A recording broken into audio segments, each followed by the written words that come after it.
সুপ্রিয় দর্শক বন্ধুরা, ঈদ মোবারক। দেশ এবং দেশের বাইরে থেকে ঈদের এই মহাব্যস্ততাকে দূরে ঠেলে যে যেখান থেকে আর যে আপন জীবনের গল্পের 1576তম পর্ব শোনার জন্য যুক্ত হয়েছেন, সবাইকে আরও একবার স্বাগতম জানাচ্ছি। বন্ধুগণ, আজ আমি আপনাকে শোনাবো রাজধানী ঢাকার পার্শ্ববর্তী কোনো এক জেলার ছেলে মোহাম্মদ জিসান হোসেনের জীবনের চরম আশ্চর্যজনক এক লোভনীয় বাস্তব জীবনের গল্প। বন্ধুরা, আজকের গল্পের টাইটেল ঈদের নামাজ শেষে বউকে দিলেন তালাক। এই গল্পটা এমনই এক গল্প, আমি এটা বেশ কয়েক মাস আগেই পেয়েছিলাম, কিন্তু আমি গল্পটা রেকর্ড করিনি। অপেক্ষা করেছি আজকের এই দিনটার জন্য। আমার ইচ্ছা ছিল যে ঈদের দিনে আমি আপনাদেরকে এই গল্পটা শোনাবো। কেন? তার কারণ হচ্ছে ঈদ মানে আনন্দ, ঈদ মানে খুশি। এমন ঈদের আনন্দে ক্ষণে কেন ভালোবেসে বিয়ে করা ভালোবাসার মানুষটাকে, সুন্দরী বউকে তালাক দিতে হবে? এই গল্পটা এরকম একটা গল্প যে আমি নিশ্চিত করে বলতে পারি, এই গল্পটা যদি আপনি শুরু থেকে শেষ পর্যন্ত শোনেন, আপনার ভিতরে অন্যরকম এক বাস্তবতার জন্ম হবে। আমরা মানুষরা কতটা লোভী হতে পারি। আমাদেরকে গুরুজনেরা বলেছিলেন, লোভে পাপ আর পাপে মৃত্যু। এই গল্পটাই তার জ্বলন্ত প্রমাণ। অন্ধের চোখ খুলে দেওয়ার মতো এক হৃদয় বিদারক তাজ্জব বাস্তব জীবন কাহিনী। আশা করব শুরু থেকে শেষ পর্যন্ত এই গল্পটা আপনার আমার মুখে শুনুন এবং গল্প শেষে ভাই জিসানকে ঠিক আপনার মতো করে একটা মন্তব্য কমেন্ট বক্সে লিখবেন। ধন্যবাদ সবাইকে। সুপ্রিয় বন্ধুগণ, আসসালামু আলাইকুম। আমার নাম মোহাম্মদ জিসান হোসেন। আমার বাড়ি রাজধানী ঢাকার পার্শ্ববর্তী কোনো এক জেলার। বন্ধুরা, আমি আমার জীবনের গল্পটা শুরু করার শুরুতে আপনাদেরকে আমার পরিবারের সম্বন্ধে জানিয়ে রাখি। আমার পরিবারে আমি আছি, আমার বাবা আছে, মা আছে, রয়েছে আমার দাদা দাদি সহ আমার কাকা ফুফি। আমাদের পরিবারে আরও সদস্য রয়েছে আমার বড় 2টা বোন সহ বড় একটা ভাই। আমরা টোটাল 2 ভাই 2 বোন। আমাদের পরিবারটা কোনো এক অজপাড়া গায়ের এক নিম্ন মধ্যবিত্ত পরিবার। আমার বাবা পেশায় একজন কৃষক। আমাদের এলাকাতে যদিও কৃষিকাজ খুব বেশি হতো না, তারপরেও আমার বাবা কৃষিকাজের সঙ্গে জড়িত ছিলেন। আমাদের এলাকার বেশিরভাগ মানুষরাই শহরে চলে যেতেন, ঢাকাতে যেতেন। ওখানে গিয়ে বিভিন্ন ধরনের কাজকাম করে টাকা উপার্জন করতেন। কিন্তু আমার বাবা ছিলেন একজন মাটির মানুষ। তিনি আর মাটির সঙ্গে সম্পর্ক, তাই তো বাবা এক টুকরো জমিতে ফসল ফলিয়ে আমাদের পরিবারটা চালাতেন। ছোটবেলা থেকেই পরিবারে বেশ অভাব অনটন ছিল। তারপর আমার বাবা ন্যায় নীতি পরোয়ান একজন মানুষের মতো আমাদের সংসারটা পরিচালনা করে।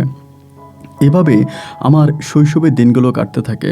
ভাই বোন সবার মাঝে আমি ছিলাম একেবারে ছোট। আর ছোট থাকার কারণেই দাদা দাদি সবাই আমাকে অনেক বেশি ভালোবাসতো।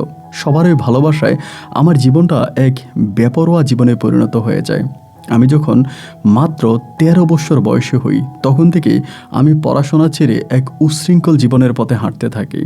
আমার বাবা মা কেউ কোনোভাবে আমাকে তাদের কন্ট্রোলে রাখতে পারতেছিল না। একসময় আমি বাড়ি থেকে পালিয়ে যাই। যেহেতু আমাদের এলাকা থেকে ঢাকার দূরত্ব খুব বেশি ছিল না, প্রায় 1 থেকে 1.5 ঘন্টায় আমরা ঢাকায় পৌঁছে যেতাম।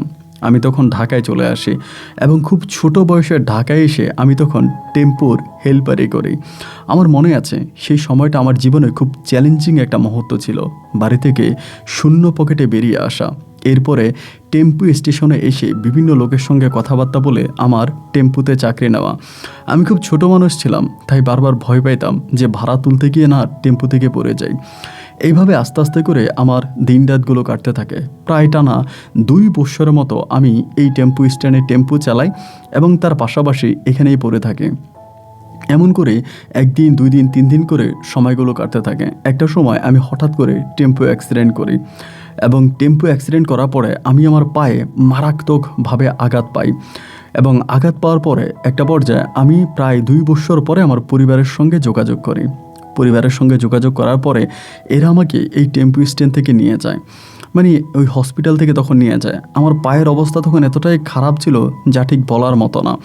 আমাকে দীর্ঘ প্রায় অনেকগুলো মাস হসপিটালে থাকতে হয়। আমার কাছে তেমন কোনো টাকা পয়সা ছিল না। আমার পরিবারও খুব অসহায় ছিল। গ্রামের এখানে সেখানে মানুষের কাছে চেয়ে খুঁজে খুব কষ্ট করে আমার চিকিৎসা চালায়। আমি যখন মোটামুটি সুস্থ হয়ে যাই, তখন আমার মা আমাকে ওয়াদা করায় যে তুই আমার মাথা চুয়ে শপথ কর যে তুই আর কোনো দিন গাড়ি চালাবি না। মানে ড্রাইভারই করবি না।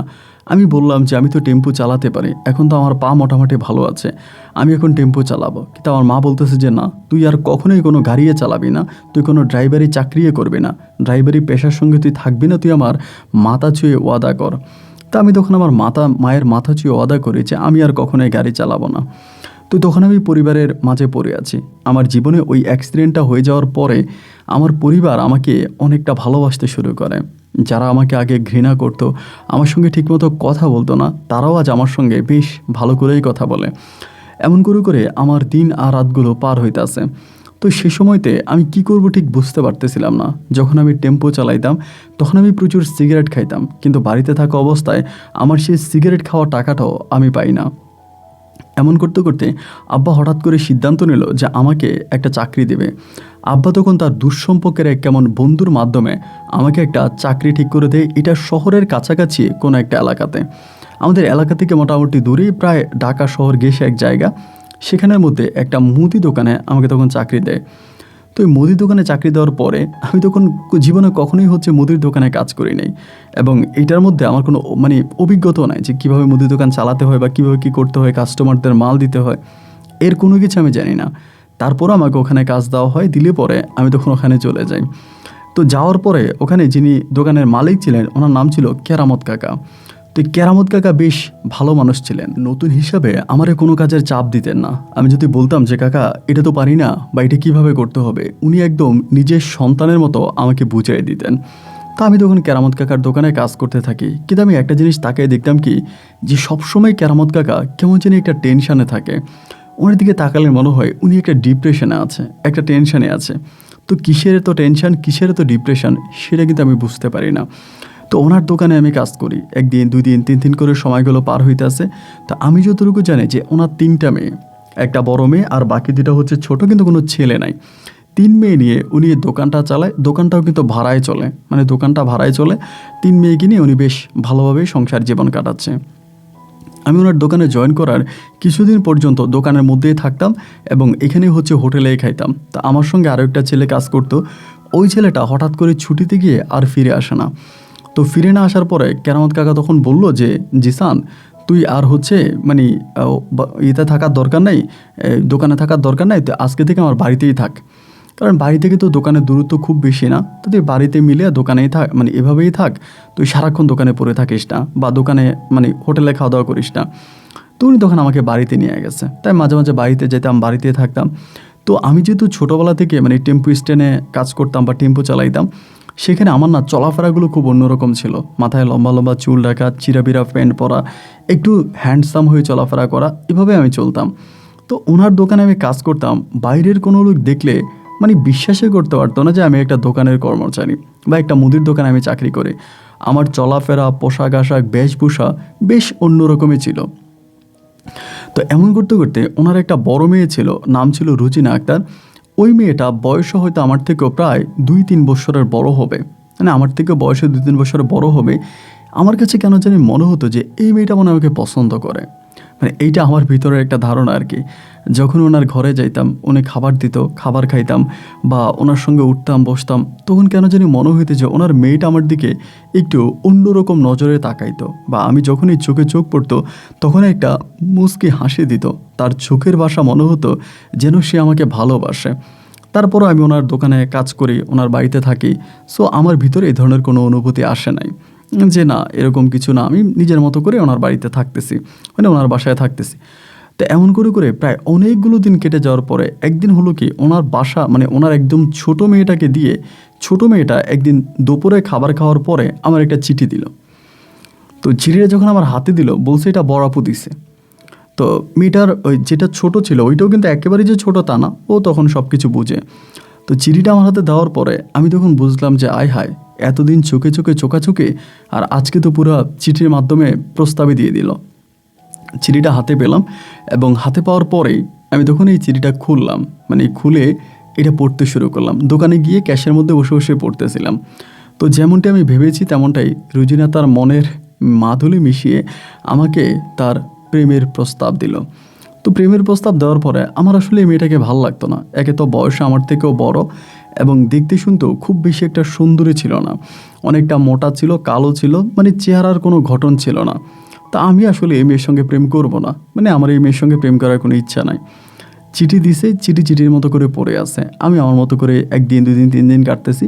তো এই পিচ্ছিটা আমারে বারবার বলে, জিসান ভাইয়া, আমার আপু যে আপনার চিঠি দিছে এটার উত্তর দেন না কেন? আমি বলি আমি কোনো উত্তর দিতে পারবো না। তো মেয়েটা প্রত্যেক দিন এরকম করে বিরক্ত করে। আমি একদিন চিন্তা করলাম যে মানে আপনার হেকমত কাকা যদি শুনে ফেলে, তাই তো ধরেন আপনার মানে ঝামেলা হয়ে যাবে। উনি যদি জানতে পারে যে ওনার মেয়ের সঙ্গে আমার কথাবার্তা বা ওনার মেয়ে আমাকে প্রেমের প্রস্তাব দিয়েছে, আমি উত্তর দিই না, তাহলে তো জিনিসটা কেমন দেখাবে। আমি একবার ভেবেছিলাম যে কাকার কাছে বলে দিব, আবার চিন্তা করতেছি না বলে আমি উত্তরটাই দিয়ে দিই। আমি খুব সুন্দর করে উত্তরে লিখলাম যে আমি আপনাদের দোকানে কাজ করতে আসছি, আপনাদের দোকানের কর্মচারী।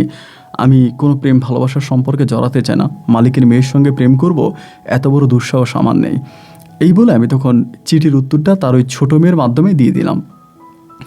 উত্তরটা দেওয়ার পরে মেয়েটা তখন আমার উপরে একটু রাগ করে গেছে, মানে আমার সঙ্গে আর খুব একটা কথা বলে না, বা আগে যেরকম আমাকে দেখলে হাসাহাসি করতো বা আমার সামনে আসতো, এরকম ওই চঞ্চল মুখটা আমি আর তার দেখতে পাই না। মেয়েটা অনেকটা মুখ কালো করে থাকে, আমার সঙ্গে কথাবার্তা বলে না। এভাবে 1 দিন 2 দিন 3 দিন করে সময়গুলো পার হইতেছে। আমার কথা হচ্ছে যে আমার জন্য ভালোই তো হয়েছে, কারণ আমি তো আর এই মেয়েরে পছন্দ করতাম না, তার সঙ্গে আমার কোনো প্রেম ভালোবাসাও ছিল না, আর আমার তারে ভালোও লাগতো না। ও আমাকে পছন্দ করতো কিন্তু আমি তো করতাম না। এখন যেহেতু আমার কাছ থেকে সরে গেছে, এটা আমার জন্য বেশ ভালোই হয়েছে।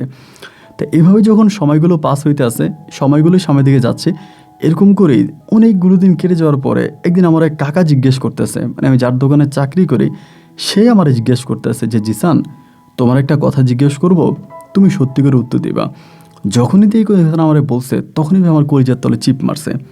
আয় হায়, উনি না যেন ওনার মেয়ের কথাই আমাকে বলে, কারণ ওনার দোকানে আজকে এত বছর কাজ করি, মানে এত সিরিয়াসলি উনি আমার কোনোদিনও কোনো কিছু জিজ্ঞেস করে নাই, মানে এতটা সিরিয়াস মোড নিয়ে আজকে একদম সিরিয়াসভাবে জিজ্ঞেস করতেছে যে তোমার একটা কথা বলি, তুমি আমাকে সঠিক উত্তর দিবা। তখন মোটামুটি আমার গলা শুকিয়ে গেছে যে আল্লাহ না জানি কি বলে। তাই আমি বললাম যে ঠিক আছে কাকা, বলবো, কি বলবেন বলেন। পরে আমারে বলে, আমার বড় মেয়ে রুজি নাকি তোমারে পছন্দ করে। আমি তো বলি, মনে মনে বলি হায় হায়, খেলা তো এবার শুরু হয়ে গেছে। আমি বলি যে না কাকা, আপনি এটা কি বলতেছেন, মানে এটা কি বলতেছেন, না এরকম কিছুই না। পরে বলে, না মিথ্যা কথা বইলো না, আমার কাছে সত্যি কথা বলো, আমার বড় মেয়ে কি তোমারে কোনো প্রেমের প্রস্তাব দিছিল চিঠির মাধ্যমে? আমি তখন যেহেতু উনি এরকম করে মানে ভেঙেই বলতেছে যে আমার বড় মেয়েকে তোমারে কোনো চিঠি দিছিল, তার মানে তো উনি সব কিছু জানে এবং জেনে শুনে আমাকে জিজ্ঞেস করছে। আমি প্রথমে চুপ হয়ে আসি এবং মাথাটা নিচের দিকে দিয়ে বলতেছি, হ্যাঁ কাকা, আমার চিঠি দিছিল, কিন্তু আমি চিঠির উত্তর তো দিছি, আর উত্তরে আমি লিখছি যে আমি এই দোকানে কাজ করতে আসছি, মালিকের মেয়ের সঙ্গে প্রেম করব না, আর এটা আমার দ্বারাই হবে না। আমি তো উত্তরটা দিয়ে দিছি। তিনি তখন আমাকে বলে, তুমি এমন উত্তর দিলা কেন? আমাকে বলছে। তাই আমি বললাম যে কাকা দেখেন, আমি আপনার দোকানে কাজ করি, আমি আপনার দোকানের কর্মচারী, তো একজন কর্মচারী হয়ে মালিকের মেয়ের সাথে কিভাবে প্রেম করব। আর সবচেয়ে বড় কথা হচ্ছে আমি কাকে এখানে কাজ করতে আসছি, আপনি জানেন আমি গরিব মানুষ। একটা সময় আমি অ্যাক্সিডেন্ট করছি, আমি টেম্পো চালাতাম, সেখান থেকে আমি অ্যাক্সিডেন্ট করি এবং অ্যাক্সিডেন্ট করার পরে আমি মানে পায়ে অনেক বেশি চোট খাই, ব্যথা পাই, অনেক দিন হসপিটালে ছিলাম। আজও আমার অনেক ঋণ আছে, আমার পরিবার অনেক টাকা ঋণ করে আমাকে চিকিৎসা করছে, আমি সেই ঋণের টাকাও আজ পর্যন্ত শোধ করতে পারি নাই। আপনার দোকানে যা বেতন পাই তা দিয়ে নিজে খেয়ে পড়ে অল্প কিছু টাকা বাঁচে, সেটা পরিবারের জন্য পাঠায়। এখন আপনার মেয়ের সঙ্গে প্রেম করে আমি তো আমার চাকরিটা হারাতে পারবো না। উনি তখন আমার দিকে তাকায় বলতেছে, যদি প্রেম না করো তবে আমার চাকরিটা হারাবা। আমি তখন একটু অবাক হয়ে গেলাম, কী ব্যাপার, উনি আমার এটা কী বলতেছে? উনি বলে যদি প্রেম না করো তবে আমার চাকরিটা হারাবা।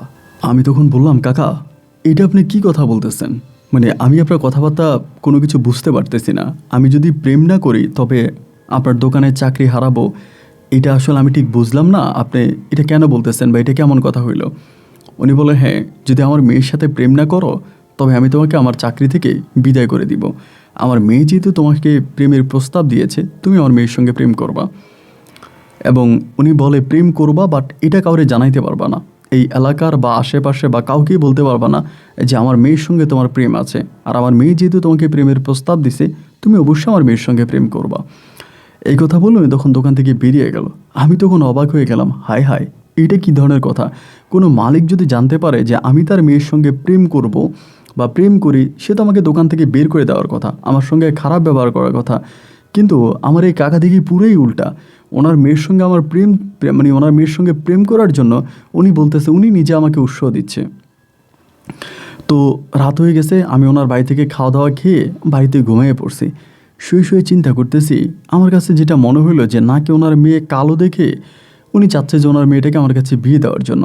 এমন হয় না যে দেখেন মেয়েটা কালো বা দেখতে সুন্দর না, তো এই জন্যই তো হয়তো আমার কাছে বিয়ে দিতে পারে। কিন্তু এটা হলেও তো উনি আমাকে বলবে যে ঠিক আছে, আমার মেয়েটারে আমি তোমার কাছে বিয়ে দিব, বা তুমি আমার মেয়েটারে বিয়ে করবা কিনা, এটা জিজ্ঞেস করতে পারে। কিন্তু উনি তো আমাকে এটাও বলতেছে না, উনি বলতেছে ওনার মেয়ের সাথে প্রেম করার জন্য। তো যাই হোক, রাতটা কেটে গেল। পরের দিন সকালবেলা আমি গিয়ে দোকান খুললাম, ব্যবসা করতেছি। 11টার দিকে উনি তখন দোকানে আসছে, আইসা আমারে বলে যে জিসান, খবর কি? আমি বললাম, জি কাকা, খবর তো ভালোই, ব্যবসা বাণিজ্য ভালোই চলতেছে। সকালে কাস্টমার আসছিল বা মাল আসছিল, গাড়ি আসছিল, মাল রাখছিলাম। আমারে বলে, ওই মিয়া, আমি কি তোমার ব্যবসা বাণিজ্যের কথা জিজ্ঞেস করছি? আমি বললাম যে তাইলে? উনি বলে, আমার মেয়ের সঙ্গে লাইনের অবস্থা কি? আর মেয়ের সঙ্গে প্রেম ভালোবাসা চলতেছে। তা আমি ভাই তখন একটু ভয় পাইতেছি যে এই বেটা কি নাকি আমাকে পরীক্ষা করতেছে, যে ওনার মেয়ের সঙ্গে আমি প্রেম করি কি না, নাকি আমাকে উনি পরীক্ষা করতেছে। আমি তখন একটু নড়ে চড়ে বসলাম যে না কাকা, আমি তো এরকম মানুষ না। আবার মোড চেঞ্জ করে ফেললাম যে না কাকা, আমি তো এরকম মানুষ না, আপনি এগুলো কী বলতেছেন? উনি আমারে বলে, তোমার না বললাম গতকালকে যে আমার মেয়ের সঙ্গে যদি প্রেম না করো তোমার দোকান থেকে বের করে দিব। আমি বললাম, কাকা দোকান থেকে যদি বের করে দেন তাহলে বাড়িতে চলে যাব, কি করব, কিন্তু আমি কোনো মেয়ের সঙ্গে প্রেম করতে পারবো না, আমার প্রেম করার কোনো ইচ্ছা নাই। উনি তখন আমারে বলে যে আরে মিয়া, আমার মেয়েটা কি দেখতে খারাপ? আমার মেয়ের চেহারা কি দেখতে ভালো না? অবশ্যই ঢাকাইয়ারা ওভাবেই কথা বলে। অনেকে হয়তো ভাববেন যে মেয়ে আমাকে সঙ্গে প্রেম করবে, মেয়ের বাপে কেন আমাকে মেয়া ডাকে, ওরা হচ্ছে ওরকমভাবে ওয়ার্ডগুলো ব্যবহার করে। তো আমি বললাম যে না, আমি আসলে এরকম সমস্ত প্রেম ভালোবাসার মধ্যে না, আমি এগুলো করবো না। উনি বলে, যদি আমার মেয়ের সঙ্গে প্রেম না করো তাহলে আমার দোকান থেকে আজকে চলে যাবা, আজকে বিকালবেলা তুমি আমার দোকান থেকে চলে যাবা, বিকাল পর্যন্ত তোমার সময় দিলাম, এরই মাঝে আমার মেয়ের সঙ্গে যদি প্রেম না করো তা তোমার দোকান থেকে বের করে দিব। শালার আমি কোনো কিছু বুঝতেই পারলাম না যে ঘটনাটা কি, উনি আবার ওনার মেয়ের সঙ্গে প্রেম করার জন্য কেন উঠে পড়ে লাগছে। বিকেলে উনি তখন দোকানে আবার আসছে, আসার পর আমারে বলে, কী ব্যাপার জিসান, আমার মেয়ের সঙ্গে কথাবার্তা হয়েছে, বাড়িতে গেছিলা? আমি বলছি যে না। বলে, তুমি দোকান থেকে বেরো। আমি কিচ্ছু বুঝতেছি না যে আমার সঙ্গে কী হইতেছে, বলে দোকান থেকে বেরো। আমি তখন দোকান থেকে বেরিয়ে গেছি। উনি বলে যে যাও, বাড়িতে যাও, জামা কাপড় সব কিছু নিয়ে তুমি এখান থেকে চলে যাও, তুমি তো আমার কথা শোনো না, তুমি যেহেতু আমার কথা শোনো না, আমি তো তোমার আমার দোকানে রাখবো না। আমার মেয়ে যেহেতু তোমার পছন্দ করছে, তুমি আমার মেয়ের সঙ্গে প্রেম করবা না, এটা কেমন কথা? তুমি ব্যাগ ট্যাগ নিয়ে চলে যাও। তা আমি তখন বাড়িতে গেছি, বাড়িতে যাওয়ার পরে ওনার বাড়িতে গেছি, গিয়ে ব্যাগ ট্যাগ ঠিক করতেছি, এমন এমন করেই পাশের দোকানের একটা ছেলে উনি তখন পাঠাইছে। আবার পাঠাইয়ে বলতেছে, ছেলেটা গিয়ে বলতেছে যে জিসান ভাই আপনারা কাকা ডাকতেছে। তা আমি তখন কী করলাম, একেবারে ব্যাগ ট্যাগ যা আছে সব কিছু নিয়ে একসঙ্গে বেরিয়ে গেছি। আমার তো তেমন কিছু নাই এই বাসায়, যাই আছে টুকে রেখে সব কিছু নিয়ে বেরিয়ে গেছি। বেরোয়ার পরে উনি তখন দোকানে আমার ডাক দিয়ে বলতেছে, দোকানে থাক, তোর সঙ্গে আমি দোকান বন্ধ হওয়ার পরে কথা বলবো, দোকান কর। ব্যাগ ট্যাগগুলো সব দোকানে রাখছি, রেখে আমি দোকানদারি করতেছি। তো প্রায় 10টা পর্যন্ত দোকানদারি করলাম, 10টার পর দোকান বন্ধ করে দিছি। বন্ধ করে দেওয়ার পরে উনি তখন দোকানের পিছনে একটা রুম আছে, ওই রুমে আমার ডাক দিয়ে নিয়ে গেছে। ডাক দিয়ে নিয়ে বসায় বলতেছে যে জিসান, তোর সমস্যাটা কি? আমি বললাম, না কাকা, আমার তো কোনো সমস্যা নাই। উনি বলে, ক্যা, আমার মেয়েটা কি দেখতে শুনতে ভালো না? আমার মেয়েটার তুই পছন্দ করিস না? আমি তখন ওনার দিকে খুব অবাক নজরে তাকিয়ে বললাম যে কাকা, আমি তো আপনার দোকানে আজকে বহু বৎসর ধরে কাজ করি, এবং আপনার সঙ্গে আমার একটা বাপ ছেলের সম্পর্ক। আমিও নিজের বাবাকে যেমনভাবে দেখি, আপনাকে আমি ঠিক তেমনভাবেই দেখি। আচ্ছা কাকা, ঘটনাটা কি আপনি আমার একটু বলেন তো? আপনি কি আমাকে পরীক্ষা করতেছেন যে আমি মানুষ কেমন, এই জন্য বারবার বলতেছেন আপনার মেয়ের সঙ্গে প্রেম করার জন্য? উনি বলে, না, আমি তো তোর কোনো পরীক্ষা করতেছি না। তাই আমি বললাম, যদি পরীক্ষাই না করবেন তা বারবার এটা কেন বলতেছেন যে আমার মেয়ের সঙ্গে তুই প্রেম কর, প্রেম কর? কোনো বাবা কি তার মেয়ের সঙ্গে কোনো ছেলের প্রেম করার জন্য উৎসাহ দেয়? উনি তখন আমারে বলে, আমার মেয়ের পছন্দ আমার পছন্দ একই, আমার মেয়ে যারা পছন্দ করবে আমি তার কাছে আমার মেয়েরে বিয়ে দিব, এটা আমার মনের একটা চাওয়া। আর তুই যদি আমার মেয়েরে বিয়ে করিস তাহলে আমি তোর নগদে 5 লক্ষ টাকা দিব। এইটা শুনে তো আমি অবাক, কি বলেন আপনি? আমি আপনার মেয়েরে বিয়ে করলে আপনি আমার 5 লক্ষ টাকা দিবেন? উনি বলে, হ্যাঁ, যদি তুই আমার মেয়েরে বিয়ে করিস আমি তোরে 5 লক্ষ টাকা দিব। তা আমি বললাম, তাহলে আমি আমার আব্বাকে বিষয়টা জানাই? উনি বলে, জানাতে পারিস, কোনো সমস্যা নাই। তো এরপরে উনি আমাকে ছুটি দিলে আমি বাড়িতে গেছি। বাড়িতে গিয়ে আমার আব্বারা যখন বিষয়টা জানালাম, আব্বা তো প্রথমে বিশ্বাসই করতে পারতেছে না যে এটা কী ধরনের কথা। ওই সময়তে আমার বড় ভাইয়েরও কিন্তু বিয়ে হয়নি, আমার বড় এক ভাই আছে, তারও কিন্তু তখন বিয়ে হয়নি। তখন আমার আব্বু করলো কি, মেয়ের বাবার সঙ্গে কথা বললো, রুতিনের বাবার সঙ্গে কথা বললো। রুজিনের বাবা তখন বলতেছে যে হ্যাঁ, আমি আপনার ছেলের কাছে আমার মেয়েরই বিয়ে দিব, আর আমার মেয়ে আপনার ছেলেকে পছন্দ করে, এই জন্যই দিব। তো এটা বলার পর আমার আব্বা তখন রাজি হয়ে গেল। কিন্তু ভাই একটা কথা আমি আপনাকে বারবার বলি, আমি কিন্তু এই কাকার মাঝে সবসময় একটা টেনশন দেখতাম। যখনই দোকানে বসে থাকতো মাথার চুল মানে টানতে থাকতো, মানে একটা অন্যরকম টেনশনের মধ্যে থাকতো। তো ওনার কিসের তো টেনশন আমি এটা ঠিক বুঝতে পারতেছি না। তো অনেক বছর ধরে ওনার এখানে কাজ করে এবং এই টেনশনগুলো আমি ওনার মাঝে সবসময় দেখতে পাই। আবার উনি যে ওনার মেয়েরা আমার কাছে বিয়ে দিবে, এটার মধ্যেও জানি উনি কেমন একটা টানা পড়ার মধ্যে আছে। মানে একবার বলে দিবে, আবার বলে দিবে না, মানে কেমন জানি উনি একটা মানে সুস্থ স্বাভাবিক মানুষের মতো নাই। যাই হোক, এরপরে পারিবারিকভাবে তখন হলো কি যে ওনার মেয়ের সঙ্গে আমার বিয়ে হলো। তবে হ্যাঁ, এখানে আরেকটা কথা বলা আছে যে সেটা হচ্ছে বিয়ে হবার পরে আমি কিন্তু ওনার মেয়েরে আমার বাড়িতে উঠাতে পারবো না। মানে বিয়ে হবার পরে ওনার মেয়েরে ওনার বাড়িতে রাখা লাগবে এবং আমি ঘর জামাই থাকবো, এটা উনি আগেই বলে দিয়েছে। তো আমার আব্বা যেটা মনে করছে যে ওনার মেয়েটা যেহেতু একটু কালো বা বয়স আমার থেকেও বেশি, উনি সম্ভবত মেয়েটারে ঘর জামাই বিয়ে দিয়ে জামাইটারে সম্ভবত সাথে রাখতে চায়। এবং বিয়ে হবার পরে উনি আমারে কিন্তু লেট করেন, আমার বলে যে 5 লাখ টাকা দিবে, ওই 5 লাখ টাকা দিতে উনি রাজি আছে। প্রায় 3 লাখ টাকা উনি দিয়ে দিছে। মানে যেদিন আমার এই সঙ্গে রুজিনের সঙ্গে বিয়ে হয়েছে তারপরেই তিনি আমাকে 3 লাখ টাকা দিয়ে দেয়। ওই টাকা আমি আমার বাবা মায়ের জন্য পাঠাই দিই, আমার বড় ভাইদেরকে লাইন ফাইন করার জন্য। আব্বা 3 লাখ টাকা নিয়ে যায়, 2 লাখ টাকা উনি আমাকে পরে দিবে এটা বলে। তো ওনার দোকানে আমি আবারও কাজ করতেছি, তখন উনি কী করে পুরো দোকানের দায়িত্বটা আমাকে দিয়ে দিছে। দোকানে লাভ লস যা হইতো এর কোনো কিছু উনি দেখতেন না, এবং আমাকে এটাই বলতেন যে জিসান, দোকানটা এখন তোমার, তুমি দোকান সামলাবা, তুমি তোমার মতো করে চলবা, এবং এই দোকান নিয়ে আমি তোমার কখনো কোনো দিন কোনো কিছু জিজ্ঞেস করবো না, আজ থেকে মনে করে নিবা যেটা তোমার দোকান। আমি ভাই কোনোভাবেই হিসাব তখন মিলাইতে পারতেছিলাম না যে কী রে ঘটনা কি। মানে উনি সবসময় সোনার সব কিছু আমাকে দিয়ে দিচ্ছে কেন? ওনার একমাত্র মানে ওনার আদরের মেয়েরে আমার কাছে বিয়ে দিয়ে দিল, ওনার ব্যবসাটা আমারে দিয়ে দিল, আমার 3 লাখ টাকাও দিল, এত কিছু উনি আমারে দিচ্ছে কেন? এর কোনো কারণ তো আমি বুঝতে পারতেছিলাম না। মানে মেয়ে বিয়ে দিয়েছে ঠিক আছে, তা মেয়ে বিয়ে দিয়ে কি উনি আমাকে সবই দিয়ে দিবে? ওনার কোনো কিছু উনি রাখবে না? তো উনি যেমন করে দিতেছে আমিও তেমন করে নিতেছি, আমি আর কোনো কিছু বলতেছি না। এমন করে 1 দিন 2 দিন 3 দিন 4 দিন সময়গুলো কাটতেছে এবং ওনার মেয়ে আমাকে প্রচণ্ড রকমের ভালোবাসে, বাট ওনার মেয়ের প্রতি আমার কোনো ভালোবাসা আসে না। মানে আমার ভিতরে তার জন্য অন্যরকম কোনো ভালোবাসা জাগে না। আর সত্যি কথা বলতে বিয়ে করছি, টাকা নিছি, ওনার জামাই হয়েছি, কিন্তু ওই মেয়েটাকে আমি মন থেকে ভালোবাসতে পারি নাই। মানে রুচিনাকে আমি মন থেকে ভালোবাসতে পারি না এবং মন থেকে তার জন্য আমার কোনো ভালোবাসা আসেও নাই। এইরকম করে চলতে চলতে একদিন হঠাৎ করে নিয়ে আমার দোকানে বলতেছে কি যে জিসান, তুমি কি রুজিনারে মেরে ফেলতে পারবা? হঠাৎ করে বলতেছে দোকানের মধ্যে। আমি তো একটু অবাক হয়ে গেলাম যে কাকা এটা আপনি কী বললেন আমারে? ও দোকানে হাসি দিয়ে বলতেছে, আরে কী বলছে, আমার মাথা ঠিক নেই। মানে এরকম মাঝে মাঝে এরকম উদ্ভট কথাবার্তা বলে। মানে উনি মূলত রুজিনাকে নিয়ে কী করতে চায় এইটা উনি নিজেও জানে না। তো এইভাবে তখন সময়গুলো কাটতেছে কাটতেছে কাটতেছে প্রায় অনেকগুলো দিন কেটে গেল। তখন একটা পর্যায়ে হলো কি, আমি আমার দোকানের মধ্যে একটা কর্মচারী রাখছিলাম। মানে দোকান তখন পুরো দোকানটাই আমি সামলাইতাম। এই কাকা তখন দোকানে আসতো না, মানে শ্বশুর তখন দোকানে আসতোই না, উনি বাইরে বাইরে থাকতো। তো তখন আমি করলাম কি, ওইখানে একটা চিটংয়ের ছেলেরা রাখে কর্মচারী হিসেবে। ছেলেটার বয়সও কম, প্রায় 14-15 বছরের মতো হবে। আর ছেলেটা ভালোই কাজ টাজ করতো, কাস্টমার আসলে মাল টাল দিতে পারতো, সবই ভালো ছিল। তো এই কম বয়সী ছেলেটার সঙ্গে না আমার একটা ভালো সম্পর্ক হয়ে গেছে। ছেলেটার বয়সও যদি কম ছিল, বাট ছেলেটা দেখতে শুনতো না, একটা বড় হয়ে যায় এবং খুবই মানানসই, মানে অনেক কিছু বুঝে। তো আমি ওর সঙ্গে না মানে এই ছোটো বাচ্চাটার সঙ্গে আমি আমার নিজের মনের কথাবার্তা শেয়ার করতাম। ওরে বলতাম আমি একটা ছেলে, চাইলে কোথায় না বিয়ে করতে পারতাম, কত ভালো জায়গায় বিয়ে করতে পারতাম, কত সুন্দরী মেয়ে আমি বিয়ে করতে পারতাম, কিন্তু আমি কেন এই জায়গায় এসে বিয়ে করলাম বা কেন এই মানে রুজিনারে বিয়ে করলাম আমি এটা নিজেও বুঝতে পারতেছি না। এমন মেয়ের আমি কেন বিয়ে করলাম, এর কারণটা কি? মানে আমি নিজেও নিজের এই প্রশ্নগুলো করতেছি এবং ওর কাছে বলতেছি।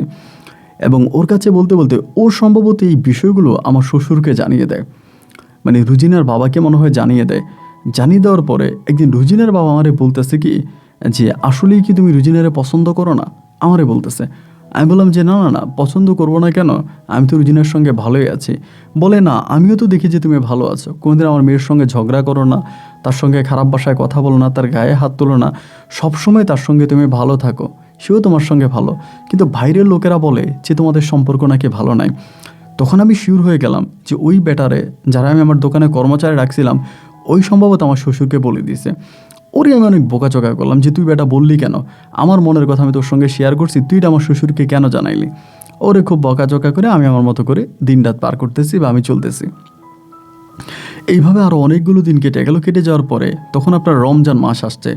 তো রমজান মাসে তো ধরেন বেচা কিনা ভালোই হইতেছে, আবার রমজান মাসে মুদি দোকানে বেচা কিনা ভালো। তো বেচা কিনা হলো এবং চাঁদ রাতের দিনও প্রায় অনেক রাত পর্যন্ত দোকানদারি করছি। তো একটা কথা এখানে আমি আপনাকে বলে রাখি যে আমি এই দোকানে আসার পরে সবসময় দেখতাম যে আমার শ্বশুর মানে কেমন জানে, মানে ধরেন এক জায়গায় বসতে একদিকে তাকাইছে, তা তাকায় আছে, মানে তার ভিতরে প্রচণ্ড রকমের টেনশন, ডিপ্রেশন, খুব খারাপ কিছু কাজ করতেছে। মানে দেখলেই বোঝা যায় যে মানুষটা মানসিকভাবে একেবারে ডিপ্রেস হয়ে আছে, কোনো রকমের শান্তি নেই। সে মনে হয় যেন মানে এখনই মরে যাবে, তার এমন একটা অবস্থা। তো যাই হোক, চাঁদ রাতের দিন একদম সারা রাত দোকানদারি করলাম, করে ঘরে গেছি আপনার প্রায় শেষ রাতের দিকে 12টা কি 1টা ওরকমভাবে ঘরে গেছি। ঘরে যাওয়ার পরে সেদিন রুজিনার সঙ্গে এই প্রথম আমার একটা টকজক হয়। আমি এত বছর ওর সঙ্গে সংসার করে, ওর কিন্তু কোনো বাচ্চা কাচ্চাও হয় নাই, কোনো বেবিও হয় নাই। কেন বাচ্চা হয় নাই সেটা আমি জানি না। তো সেদিন চাঁদ রাত দিয়ে দোকানদারি করে যাওয়ার পরে ওর সঙ্গে আমার একটু ঝগড়া হয়। আমি এবং খুব লাউডলি ওর সঙ্গে কথা বলি, মানে খুব উচ্চস্বরে ওর সঙ্গে কথা বলি, ঝগড়া করার মতো আর কি কথা বলি। তো কথাবার্তা বলে তখন ঘুমাই গেছিলাম। ভোরে আমার শ্বশুর তখন আমাকে ডাকছে যে জিসান চলো ঈদের নামাজে যাবা। পরে উঠছি, উঠা আমি কিচ্ছু খাই নাই।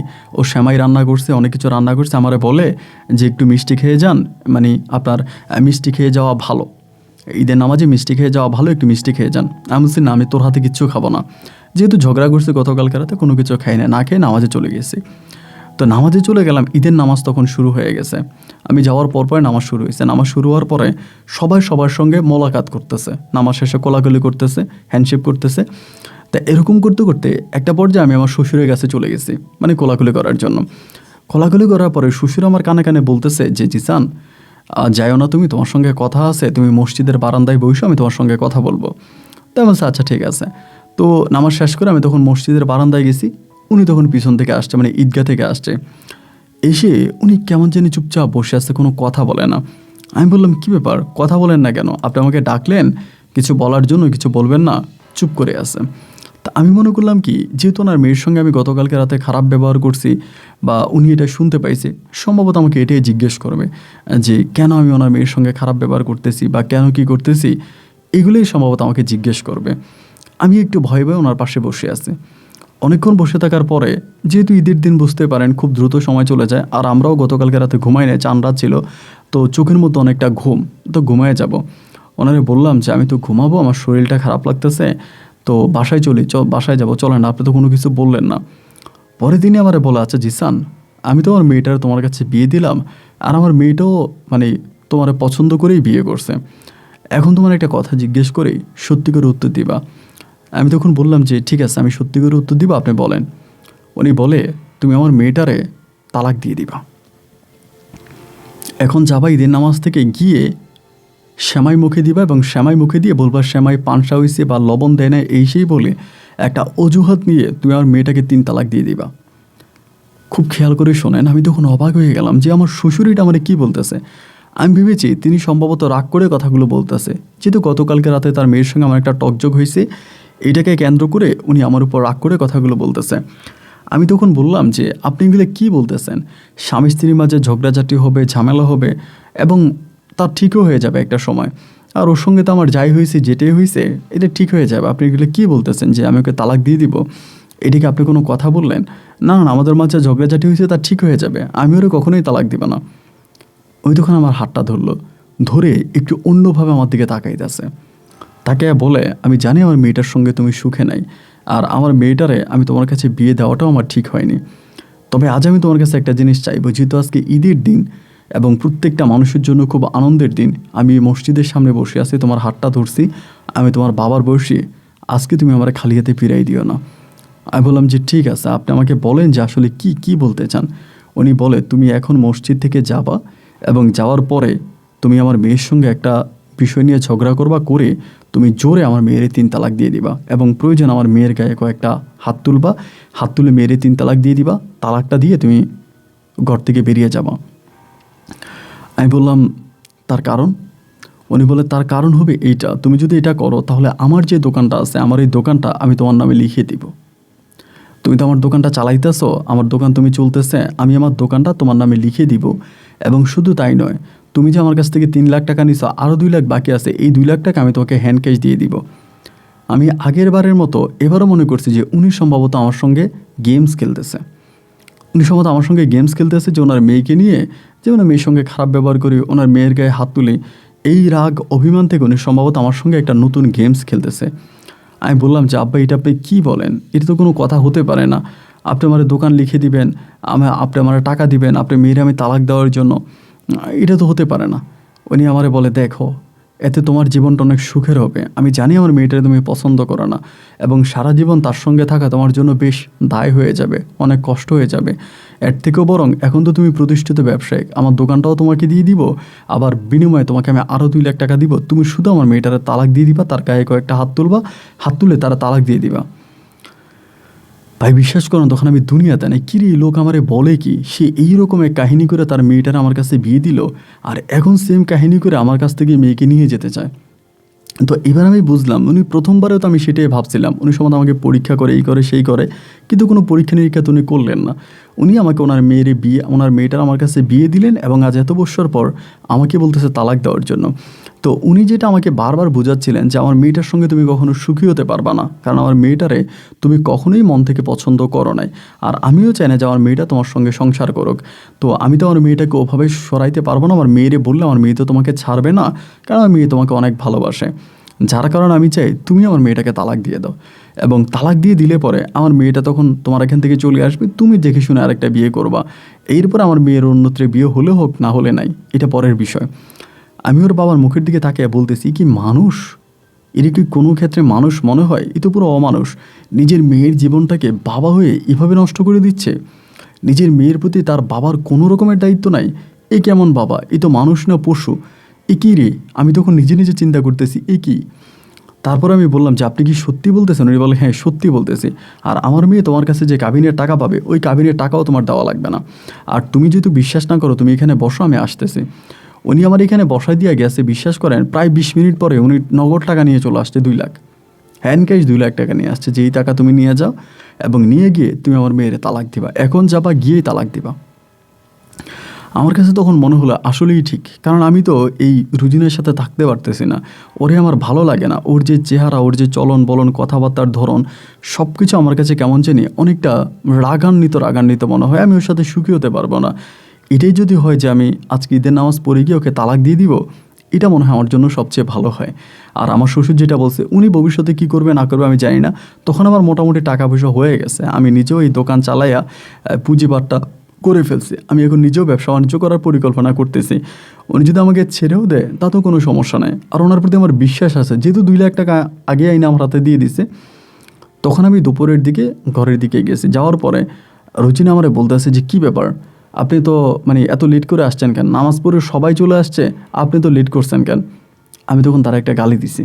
গালি দেওয়ার পরে ওই তখন মুখটা কালো করে রুমের মধ্যে ঢুকে গেছে। আমি বললাম, কিরে তুই রুমে ঢুকে গেলি, আমার এই সেমাই দিবি না? ওই তখন কী করলো, একটা কাচের প্লেটে করে আমার জন্য একটা রসগোল্লা আর সেমাই নিয়ে আসছে।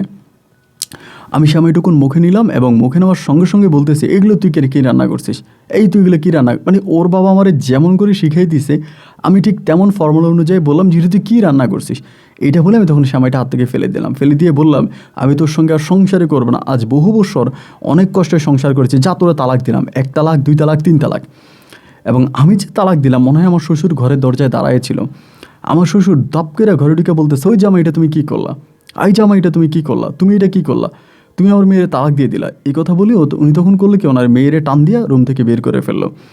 ওনার মেয়ের রুম থেকে টান দিয়ে বের করে ফেলছে। বের করে ওনার মেয়েরে উনি ওনার ওয়াইফের কাছে দিল, আমার শাশুড়ির কাছে দিল। দিয়ে আইসা আমার চোখ টিপ মারতেছে, তুমি বাসা থেকে বেরিয়ে যাও। আমি কিন্তু আমার শ্বশুরের কাহিনী তখনও কিছু বুঝতেছি না যে উনি কী করতে যাচ্ছে। আমার শ্বশুর অনেক খাটো মানুষ ছিলেন, ওনার মাথায় অনেকটা বুদ্ধি, এটা আমি জানি, গিরায় গিরায় বুদ্ধি, কিন্তু ওনার বুদ্ধি যে এত শয়তানি বুদ্ধি সেটা কিন্তু ভাই আমি জানতাম না। আমাকে তখন রুম থেকে বের করে দিল। বের করে দেওয়ার পরে আমি তখন ঈদের দিনে বেরিয়ে গেছি। বেরিয়ে তখন বাইরে ঘুরতেছি। আর এই ঘটনা কি, উনি কেন আমারে বের করে দিল, বা কেন এই কাহিনী এত কিছু করলো, আমি তো কোনো কিছু বুঝতে পারি না। তখন আপনার বাটনের মোবাইল ফোনগুলো ছিল, বাটনের ফোনগুলো। তো তখন কিন্তু ফোন অনেক এক্সপেন্সিভ, মানুষের হাতে হাতে কিন্তু মোবাইল ফোন নাই। আমাদের যে ফোনটা ছিল ওইটা আমরা দোকানে ব্যবহার করতাম, মানে দোকানে 2 টাকা মিনিটে মানুষ কথাবার্তা বলতো, ওই দোকানেই ফোনটা ব্যবহার করতাম। তো আমার কাছে মোবাইলটা আছে। আমার শ্বশুর তখন অন্য একটা নাম্বার থেকে আমাকে কল দিয়ে বলতেছে, তুমি একটা কাজ করো, তুমি তোমার বাড়িতে চলে যাও। টাকাগুলো নিয়ে তোমার বাড়িতে চলে যাও, আমি পরে তোমার সঙ্গে কথা বলবো। তখন আমার মাথার মধ্যে একটা জিনিস আসতেছে, ঘটনাটা কি, মানে কি ব্যাপার, উনি আমার সঙ্গে এরকমটা করলো, নিজের মেয়েটারে আমার কাছে বিয়ে দিল, আবার তালাকও নিল, এবং আমারে বলতেছে বাড়িতে চলে যাওয়ার জন্য। আমার মন বলতেছে যে রাতের মধ্যে মনে হয় কিছু একটা হবে, মানে আমার ভিতরে কেমন জানি একটা অনুভূতি হচ্ছে যে না, মনে হয় এখানে কিছু একটা ঘটতে পারে, কিন্তু আমার শ্বশুর আমাকে এইভাবে কেন করবে। রাত্র তখন প্রায় 11টা থেকে 12টার মতো বাজে। এমনি আমি তখন হাঁটতে হাঁটতে আমার শ্বশুরবাড়ির দিকে গেলাম। যদিও সেই সময়টাতে আমার শ্বশুরবাড়িতে যাওয়ার আমার কোনো রকমের কথা ছিল না। তো আমার শ্বশুরবাড়ির দিকে ঢোকার পর আমি দেখলাম কি, আমার শ্বশুর যেই ঘরে থাকে, যেই রুমে থাকে, তার পিছনের দিকে একটা কাঁঠাল বাগানের মতো আছে, কয়েকটা কাঁঠাল গাছ আছে। ওই কাঁঠাল বাগানের মধ্যে কেমন যেন বাতি জ্বলতেছে, মানে আলো জ্বলতেছে। যখন দেখলাম কাঁঠাল বাগানে আলো জ্বলতেছে, আমি একটু অবাক হয়ে গেলাম, কি ব্যাপার, আজকে তো ঈদের দিন, এই রাতের বেলায় কাঁঠাল বাগানে আলো জ্বলে কেন। আমি প্রথমে মনে করছি যে চুরি হবে, বা সম্ভবত কোনো একটা চুরি টুরি উনি করতে, বা কোনো চোর টোর আসছে, এরকম কিছু একটা। আমি তখন কী করলাম, খুব সাবধানতার সহিত আস্তে আস্তে আস্তে আস্তে করে পিছনের দিকে, মানে এই ঘরের পিছনের দিক পর্যন্ত গেলাম, এবং পিছনের সাইডটাতে গিয়ে ভালো করে তাকাই দেখতেছি কি, এটা আমার শ্বশুর গাছের সঙ্গে রশি বাঁধতেছে, গাছের সঙ্গে রশি বাঁধতেছে। দেখে আমি একটু অবাক হয়ে গেলাম, কি ব্যাপার, উনি গাছের সঙ্গে রশি বাঁধতেছে কেন, এবং রশি দিয়ে উনি কী করবে।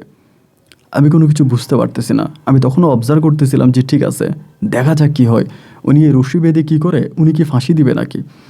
আমি তখন অপেক্ষা করতেছিলাম। তখন রশিটা উনি ঝুলাইলো, মানে সম্পূর্ণ গাছের সঙ্গে ঝুলাইলো। ঝুলাইয়া উনি তখন আস্তে আস্তে করে ঘরের দিকে গেছে। যখন উনি ঘরের দিকে গেল, আমিও আস্তে আস্তে করে ঘরের দরজা পর্যন্ত গেছি। তো ওনার ওই রুমের, মানে ঘরের ভিতরে 3টা রুম ছিল। যেই রুমটার মধ্যে আমার বউ রুজিনা থাকতো, এটা ছিল একদম পাশের রুম। তো উনি সম্ভবত, মানে আমার একটা ধারণা আর কি, ওই রুমের ভিতরে যাওয়ার পরে আমি প্রচুর উঁ আ চিল্লানি শুনতে পাচ্ছি, মানে চিল্লানি শুনতে পাচ্ছি। চিল্লানি শুনতে পাওয়ার পরে আমার কাছে মনে হলো যে কেউ না কাউরে মেরে ফেলতেছে, এরকম কিছু একটা। আমি তখন দরজাটার মধ্যে, মানে দরজা বলতে জানালা যে ছিল, জানালার মধ্যে 2টা মারছে, থাপ্পড় মারছে। থাপ্পড় মারছে, কী হইতেছে এখানে, কী হইতেছে বলার পরে তখনই হলো কি, দৌড় দিয়ে এসে দরজাটা খুলে দিছে। দরজা খুলছে পরে আমি সামনে আসার পরে দেখলাম আমার বউ রুজিনা আমার জড়ায় ধরে দিছে চিৎকার। যখন চিৎকার দিছে, তখন আশেপাশের বাড়ির অনেকগুলো মানুষ ঘুম থেকে উঠে গেছে। আমার শাশুড়ি টাশুড়ি যারা আছে মোটামুটি সবাই উঠে গেছে, ইভেন আমার শ্বশুরও তখন এই জায়গায়। আসার পরে আমার বউ বলতেছে, রুজিনা বলতেছে যে আপনি আমার তালাক দিয়ে চলে গেছেন, আমার আব্বা তো আমার মেরে ফেলতেছে। আব্বা আমার মুখের মধ্যে বালিশ চাপা দিয়ে ধরছে, আব্বা তো আমার মেরে ফেলতেছে, আমার মুখে বালিশ চাপা দিয়ে ধরছে। আমি ভাই তখন কিছু বুঝতে পারতেছিলাম না, আরে ঘটনা কি। আজকে উনি নিজে ওনার মেয়েরে আমার দিয়া তালাক দেওয়াইলো, আমার 2 লাখ টাকাও দিল, দোকান আমার নামে লিখে দিবে বললো, এত কিছু করলো। এখন নিজের মেয়েরে কেন মারার জন্য উনি বালিশ চাপা দেবে, এবং সেই মানুষটাই আবার ঘরের পিছনে কেন আপনার রশি ঝুলাচ্ছিল। কিচ্ছু বুঝতে পারতেছিলাম না। এবং আমার শাশুড়ি টাশুড়ি সবাই উঠে তখন রুজিনারে বললো যে রুজিনার বাপারে গালাগালি করতেছে, এই আপনার মেয়ের মুখে কেন বালিশ চাপা দিয়ে ধরছেন। মানে আমার শ্বশুরের সবাই গালাগালি করতেছে। উনি তখন বেরিয়ে গেছে, ঘর থেকে বেরিয়ে গেছে। বেরিয়ে যাওয়ার পরেই রুজিনার মা তখন আমারে বলতেছে যে জামাই, আপনি রুজিনারে নিয়ে ঘরে যান। আমি বললাম যে না, আমি তো ওরে তালাক দিয়ে দিচ্ছি, আমি ওরে নিয়ে কেমনে ঘরে যাই। বলে না, কোনো সমস্যা নাই, আপনি ঘরে যান, আপনাদের এই তালাক হবে না। আমি বললাম যে না, আমি ঘরে যাব না। পরে আমার শাশুড়ি রুজিনারে নিয়ে ঘরে গেল। ঘরে যাওয়ার পরে আমি তখন এই বারান্দার মধ্যে বসে আছি। এটা ঈদের দিন রাতের কথা আপনাকে বলতেছিলাম, মানে ঈদের দিন শেষ হয়ে ওই রাতের কথা, রমজানের ঈদ ছিল এটা। ঘরের দরজায় বসে আছি আর মনে মনে চিন্তা করতেছি ঘটনা কি, এগুলি কি হইতেছে। তো আস্তে আস্তে করে সবাই চিল্লানি চেঁচামেচি করে সবাই যে যার মতো করে চারদিকে চলে গেছে। রুজিনাও ঘরে চলে গেছে, আমার শাশুড়িও চলে গেছে। আমার শ্বশুর বেটা তখন কোত্থেকে জানি আসছে, আইসা আমাকে হাতে ইশারা দিয়ে ডাকতেছে। তো 2টা ডাক দেওয়ার পর আমি ভেবেছি একবার যাব না, ওনার মনস্তাবকে, ওনার ব্রেনে তো সমস্যা। মানে আমি তখন পুরোপুরি শিওর হয়ে গেলাম যে উনি একটা মানসিক রোগী। উনি কোন সময় কি করে তা উনি নিজেও জানে না। উনি কখন আবার আমারও মেরে ফেলে তার তো কোনো ঠিক নেই। উনি হচ্ছে এক ধরনের পাগল। তা আমি চিন্তা করছি যাবো কি যাবো না, যাবো কি যাবো না। অনেকক্ষণ ধরে দাঁড়ায় আছি। এরপরে চিন্তা করতেছি উনি কী বলতে চায়, আমি শুনি নাইলে চাই। তো তখন আস্তে আস্তে করে গেছি ওই মানে বাড়ি যে আছে বাড়ির কোণার মধ্যে। যাওয়ার পরে আমি বললাম কী শুরু করছেন আপনি এগুলা।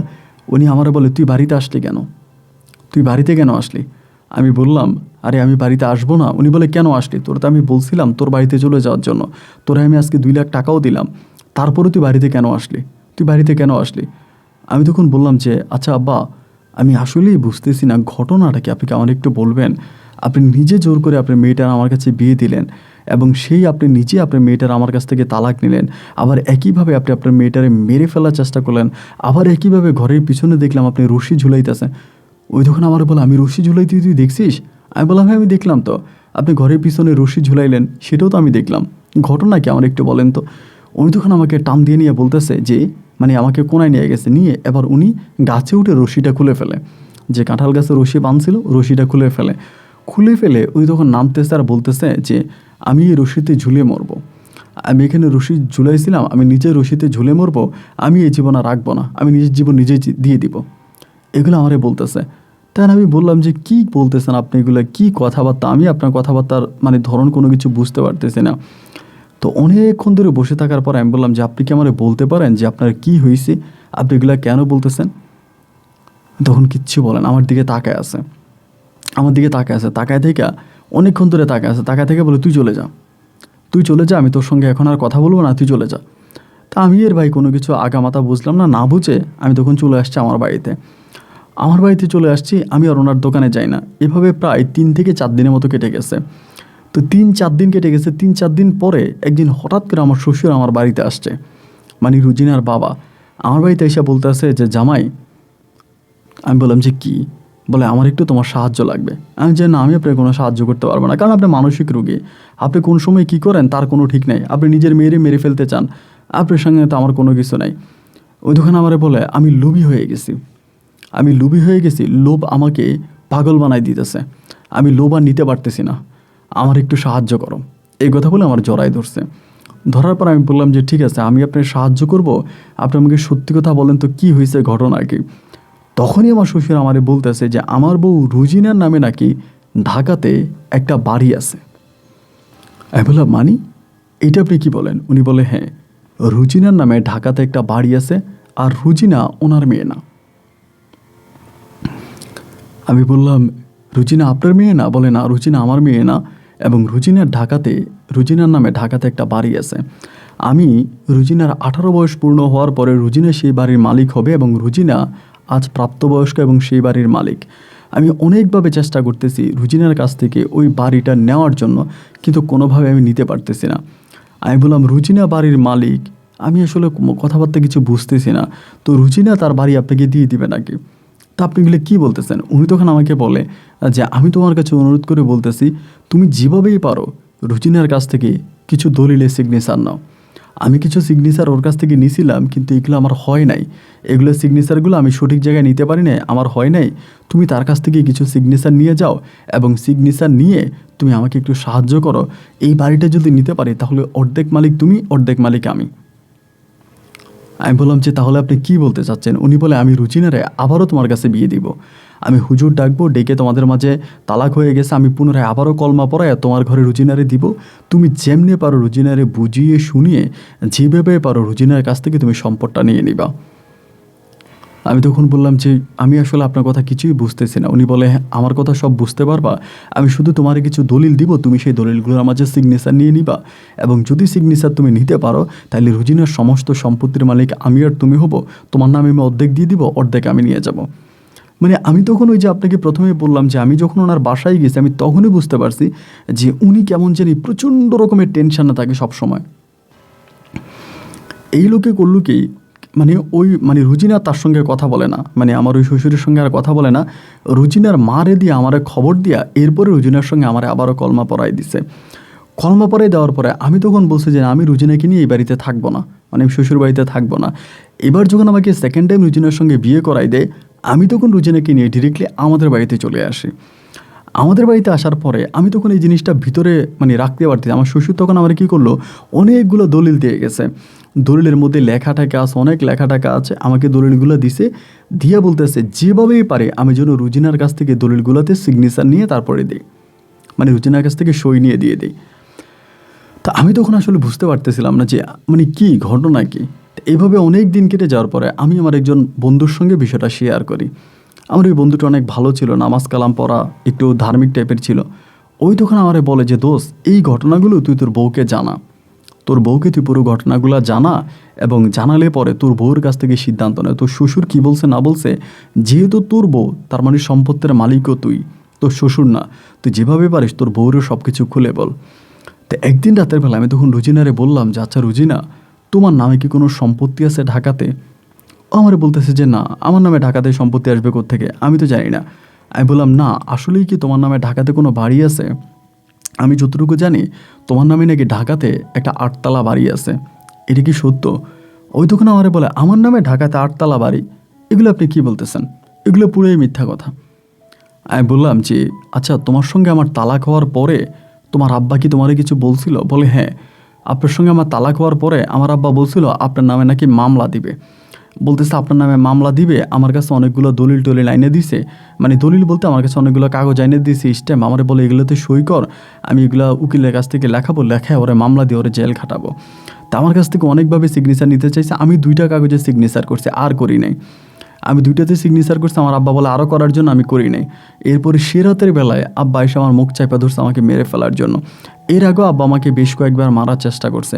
তো অনেকেই বলে আমার আব্বার মাথার মধ্যে সমস্যা আছে, আমার আব্বার সম্ভবত একটু মানসিক রোগী, এই জন্য মনে এরকমটা করে, আমি তো জানি না। আমি বললাম রুজিনা, আদৌ কি তোমার নামে কোনো সম্পত্তি আছে, তুমি কি শিওর? আমারে বলে না, আমি তো জানি না আমার নামে কোথায় সম্পত্তি আছে কি নাই, এটা পুরো এটাই মনে হয় মিথ্যা কথা, আমার নামে কোনো সম্পত্তি নেই। পরে আমি করলাম কি, রুজিনার বাপেরে ধরলাম, ধইরা বলতেছি আপনি যে বলেন ওর নামে বাড়ি আছে, বাড়িটা কোথায়? উনি তখন আমারে বলে না, মানে বাড়ির ঠিকানা আমাকে বলে না। পরে আমার এক বন্ধু বলতেছে তোরে উনি যেই দলিলটা দিছে ওই দলিলে অবশ্যই ওই জায়গার নাম্বার, মানে দাগ নাম্বার, খতিয়ান নাম্বার, এগুলো লেখা আছে। পরে আমার বন্ধুরা আমি দেখাইলাম, পরে আমার বন্ধু তখন আমাকে পুরো ঠিকানাটা দিয়ে দিল। এটা রাজধানী ঢাকার মধ্যেই একটা বাড়ি, মানে একটা বাড়ি, ওই বাড়িটার মানে এই দাগ নাম্বার, খতিয়ান নাম্বার অনুযায়ী আমাকে একদম লোকেশন অনুযায়ী দেখাই দিল যে বাড়িটা এটা, নিজে নিয়ে দেখাই দিয়েছে। তো দেখলাম যে এই বাড়িটা 8তলা, এখন মানে 6তলার কাজ হয়েছে, 2তলার কাজ এখনও চলতেছে। এই বাড়ির মালিক নাকি রুজিনা। তা আমি তখন আসলেই বুঝতে পারি না যে ঘটনা কি, বাড়ির মালিক রুজিনা, তা কীভাবে হয়।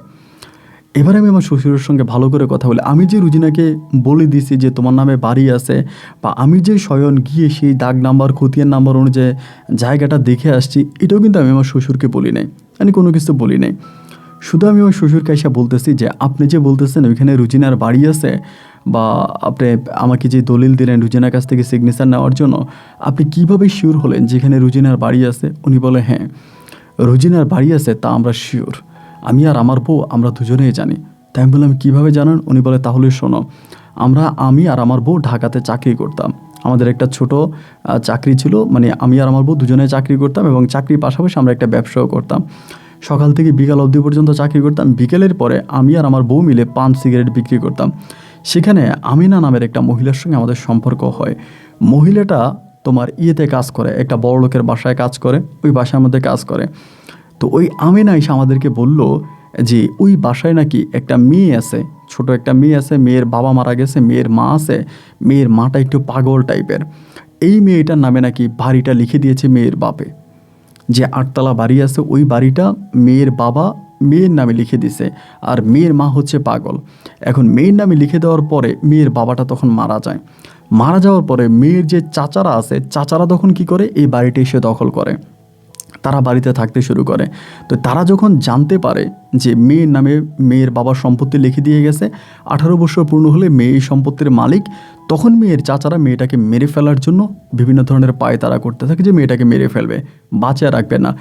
ওই সময়টাতে তখন ওই আমেনা করে কি, মেয়েটারও ওই বড়লোকের বাসা থেকে পালিয়ে, মেয়েটার বয়স তখন প্রায় 3 থেকে 4 বছর হবে এরকম, ওই বয়সে মেয়েটাকে আইনা আমাদের কাছে দিয়ে যায়, এবং আমাদের কাছে দিলে পরে আমরা মেয়েটারে লালন পালন করে বড় করি। কিন্তু মেয়েটা আদত সেই সম্পত্তির মালিক। আমি তখন মানে আমার কাছে মনোরঞ্জনী আমাকে সিনেমার গল্প বলতেছে, মানে সিনেমা যেরকম হয় এরকম বলতেছে। আমি বললাম যে তারপর আমি মাঝে মাঝে সেই বাড়িতে খবর নিছি, ওই বাড়িতে একটা পাগল মহিলা আছে, এই মেয়েটার যে অরিজিনাল মা, সেই মা ওই বাড়িতে থাকে, এবং ওই বাড়িতে মেয়ের চাচারাও থাকে। তো মূলত বাড়িটার মালিক হচ্ছে মেয়ে। তো আমি বললাম তো আপনি মেয়ের কাছ থেকে সিগনেচার নিয়েছেন? উনি বলে কয়েকটা সিগনেচার নিয়েছিলাম, আরও যদি নিতে পারতাম কাজ হইতো। তাই আমি বললাম তার মানে কি আপনি সিগনেচার নিয়ে মেয়েটাকে মেরে ফেলে ওখানে ঝুলাই দিতে চাইছিলেন, মানে আত্মহত্যা করছে মেয়েটা এরকম? ওই তখন নিচের দিকে তাকায় আছে। আমি বললাম সেজন্যই কি আপনি আমার সাথে তালাক দিয়েছিলেন? উনি বলে হ্যাঁ, আমি এই জন্যই তোমার কাছ থেকে তালাক নিয়েছিলাম, যে যাতে আমি বুঝাইতে পারি যে তোমার সঙ্গে রাগ করে, অভিমান করে ও আত্মহত্যা করে মারা গেছে, আর যেই সম্পত্তিগুলো ও সিগনেচার করে গিয়েছে সেগুলো আমি প্রয়োজনে পরে মালিক হইতাম। তো আল্লাহ বাঁচাইছি যে তুমি আমার আইসা ধরছো, আমি ওকে মারি নাই। যদি আমি ওকে মেরেই ফেলতাম তবে সম্পত্তির মালিক আমি হতাম না, কারণ আমি সঠিক জায়গায় সিগনেচার নিতে পারি নাই। ওনার কথা শুনে আমি তখন একটু হাসলাম। আসলে মানুষ যখন বেশি লোভী হয়ে যায়, মানে অতিরিক্ত লোভ যখন মানুষের মাঝে কাজ করে, তখন মানুষের আর কোনো বিবেক থাকে না। মানুষ তখন বিবেক শূন্য হয়ে যায়, মানে বিবেক আর কাজ করে না। তো অতি লোভে তাঁতি নষ্ট, যে একটা কথা আছে। আমি তখন বুঝতে পারলাম যে আমার শ্বশুর অতি লোভী হয়ে গেছে। এরপরে আমি আমার শ্বশুরের সঙ্গে কথাবার্তা বললাম যে আচ্ছা ঠিক আছে, সমস্যা নাই, আমি রুজিনার সঙ্গে কথাবার্তা বলি। যদি সত্যি রুজিনা এই সম্পত্তির মালিক হয়ে থাকে, আমি যেভাবেই পারি রুজিনাকে সেই বাড়িতে পাঠাবো এবং সম্পদ আমি নিয়ে দিব। উনি বলে না না না না, খবরদার, এই কাজ ভুলেও করবা না। তুমি রুজিনার ওই বাড়িতে পাঠাইবা না, তুমি রুজিনার কাছ থেকে দলিলের সিগনেচার নাও এবং সিগনেচার নিয়ে এরপরে রুজিনাকে তুমি যা করার তা করো। রুজিনাকে এখন কোনো কিছু জানানো যাবে না, কোন জায়গায় তার বাড়ির মালিক, কোনটা তার ঠিকানা, এগুলো কিচ্ছু তারা বলা যাবে না। তা আমি আমার শ্বশুরের কথা শুনে, তারা কিন্তু রুজিনার কোথাও পড়াশোনাও করায় নাই। এই যে এই বয়স পর্যন্ত ওর পড়াশোনা মানে নিজের নাম কাম লিখতে পারি, একটু পড়াশোনা করাইছে, ওভাবে পড়াশোনা করায় নাই। তা আমি এই বিষয়গুলো কিন্তু কারোর সঙ্গে শেয়ার করি নাই, কাউরেই বলি নাই। আমার যে আত্মীয় স্বজন আছে বা বন্ধুবান্ধব আছে, কাউরেই বলি নাই। আমি শুধু চিন্তা করতেছি আমার শ্বশুর আমার এগুলো কী বলতেছে, বা আদৌ কি রুজিনার নামে সম্পদ আছে কিনা। তো আমার শ্বশুর আমাকে যেই দলিলগুলো দিয়েছে, আমি তখন একদিন রুজিনারে বলতেছি যে রুজিনা, তুমি তো আমার ভালোবাসো, আমার সব কিছু জুড়েই তো তুমি, আর তোমার সব কিছু জুড়েই তো আমি যদি তোমার কয়টা দলিল দিই, তুমি কি এগুলোতে সিগনেচার করতে পারবা? এমনিই বলতেছে, আমি জানিও করবে না। ওই দোকান আমার দিকে তাকিয়ে বলতেছে কিসের দলিল? আমি বললাম যে দলিলগুলো আছে, তুমি কি সিগনেচার করবা কিনা বলো। ও আমারে বলে, দেখেন আমার নামে কোনো বাড়ি নেই, কিছু নেই, এগুলো পুরোই মিথ্যা কথা। আর আমার আব্বার একটু মানসিক সমস্যা আছে, আমরা ছোটোবেলা থেকে দেখছি আমার আব্বা একটু পাগল টাইপের, ওনার ব্রেনে একটু সমস্যা আছে। আমার আব্বার কথা তুমি বিশ্বাস করো না। আমার আব্বার সম্পূর্ণ উল্টাপাল্টা কথা বলতেছে। আমার নামে কোনো সম্পত্তি নেই। আমার নামে সম্পত্তি আসবে কোত্থেকে? আমার নামে কোনো সম্পত্তি নেই, তুমি আমার বাবার কথা বিশ্বাস করো না।